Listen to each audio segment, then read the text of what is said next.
Today, AI can write SQL queries in seconds. The problem is, if you don't understand the fundamentals of SQL, how do you know if it's doing a great job or if it's just confidently wrong, like we know AI is? So if you're in that boat, this video is going to change that. I'm going to walk you through these 6 core concepts that'll give you 80% of what analysts or AI is doing on a daily basis with SQL. We call this the Big 6. The awesome part is it's not even that complicated to grasp.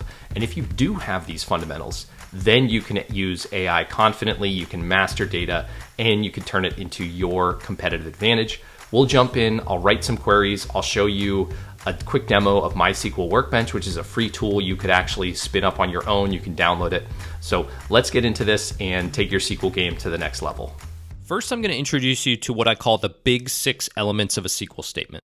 Understanding these are probably the most important thing that I'm going to teach you during this course. First, we have select and from. Select is where you identify the columns that you want to pull into your results, and from is where you identify the table from which to pull those columns. The syntax looks just like this. Select some column name from some table name. The really nice thing about SQL is the syntax is pretty intuitive. You're pretty much just typing out what you want to do, selecting some data from some table. So this one's not too hard to remember. Every SQL statement that you're going to write will contain a select and a from. The other 4 components of the big 6 are optional, and we'll get into those now. The where clause is optional. This is how you're going to specify some filtering criteria to limit the amount of results that come out in your data set. The syntax looks like this. It's appended after the from, and you end up with select some column name from some table name where some logical condition is true. Next, we have group by, which is also optional. Group by allows us to segment our data and do aggregate level analysis. Folks who are familiar with Excel may think of group by as sort of like the pivot function. The syntax looks like this. It comes after where, and what we end up with is select some column name from some table name where logical condition is true, group by some column name. Now, having is also optional, but can only be used when group by is present. The where clause filters individual records.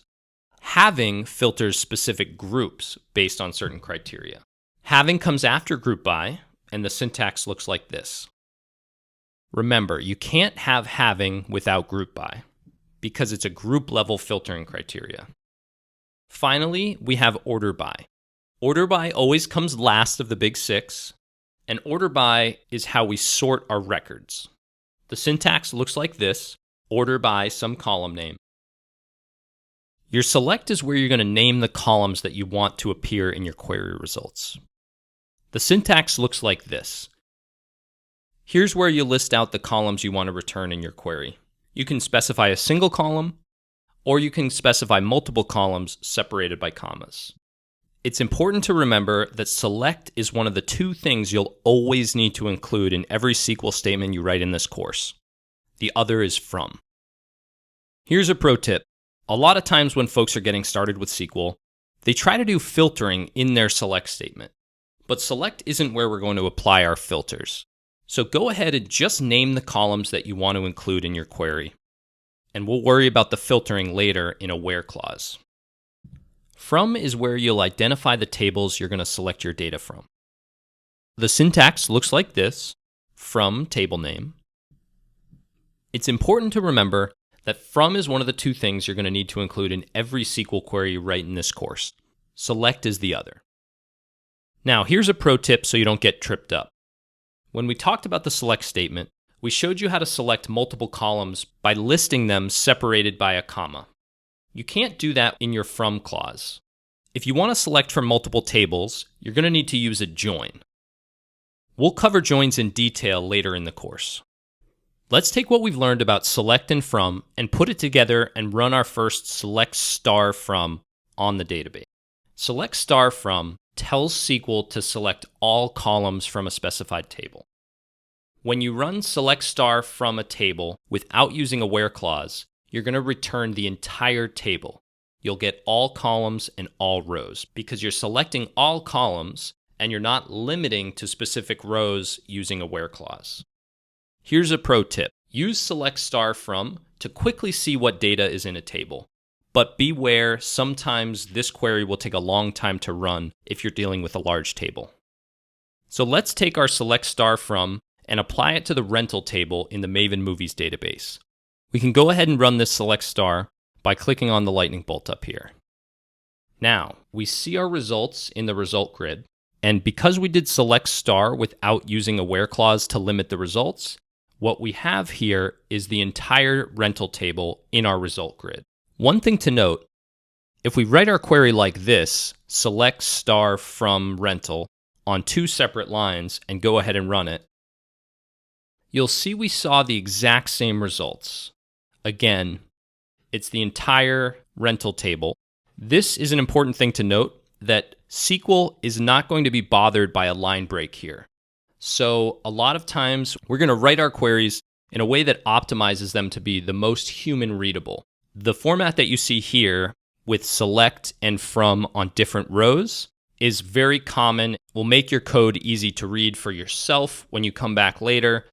It'll make it easy to hand the code off to someone else. And this may sound silly with such a short query. As we start writing more and more complex queries, making sure they remain human readable is going to become more and more important.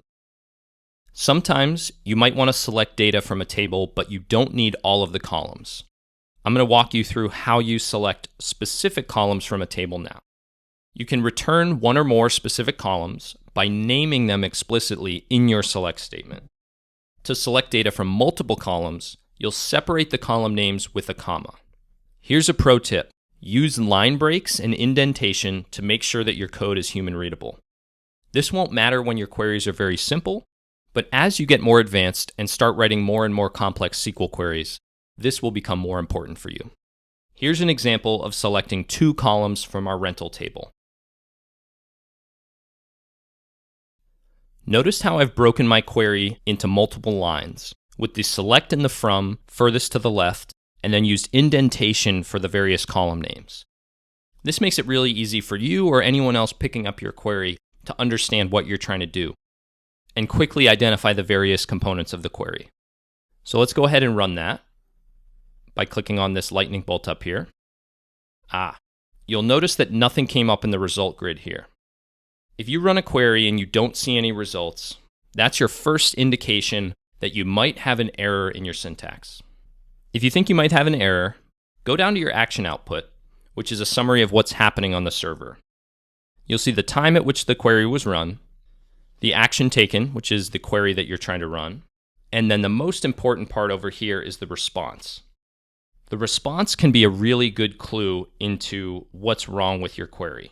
So I'm going to expand this so that we can see what's happening. So when you get into trouble like this, read the response and see if it can help you figure out what's wrong with your query. Let's jump into troubleshooting mode.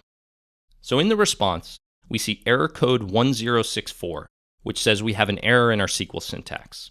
It's telling us that this error is occurring near the from at line 4. This just means that something is wrong with your SQL syntax, and the server won't even process the query as a result. When you see this one, the most common thing is an issue with a comma. You might have a comma after your final column name, or you might be missing a comma in between 2 columns. I've probably run into this specific error thousands of times in my career. Here's how you debug this like a pro. Look for the line number at the end of the error response. In this case, we're seeing it on line 4. The response also says that it's near something. In our case, it's near from rental. Go to your query and find that part of the code. Take a look at the query I put in. The response is saying the error is on line 4 and it's near from rental. Do you have any ideas as to what might be wrong? This little comma coming after the final column name is what's causing the syntax error. When we write multiple column names into a select statement, we're going to want to separate them by commas, but no comma should come after the final column name. Like I said, I've probably made this error 1,000 times. If you remove that comma, SQL will process the query no problem. So let's go ahead and remove that comma and try the query again. Now, what we see is down here in the result grid, we have every record for customer ID and rental date from the rental table, And instead of this error that we saw the first time, we see this green check mark here and a response that just says how many rows we returned because the query executed successfully. So anytime you want to select one or more columns from a table, remember, name the column specifically in the select statement. If you're going to use multiple columns, make sure they're separated by commas, and make sure your final column name does not have a comma after it. Hey, if this video was helpful, hit like and subscribe and catch new data and AI videos every week. It also helps the channel, which we really appreciate. This video, a lot of it came from our MySQL data analysis course. It's a pretty cool course. I'm the instructor. You'll play the role of a business owner who has to get their hands on their data and use SQL for the first time. You'll learn the basic concepts we talked about in this video. You'll learn how to filter, sort, analyze, group data. You'll learn some pro-level concepts like case statements, which are really powerful. And you'll even figure out how tables relate and how you can join data from multiple different data sets. This stuff is so valuable if you know the fundamentals, which you learn in this course. Then you can use AI as a superpower instead of a liability. So if you want to check out the course, I've got a quick video I'll play right now. Hope you like it, and tell me what you think in the comments. I'd love to hear your thoughts and what you might want to learn next.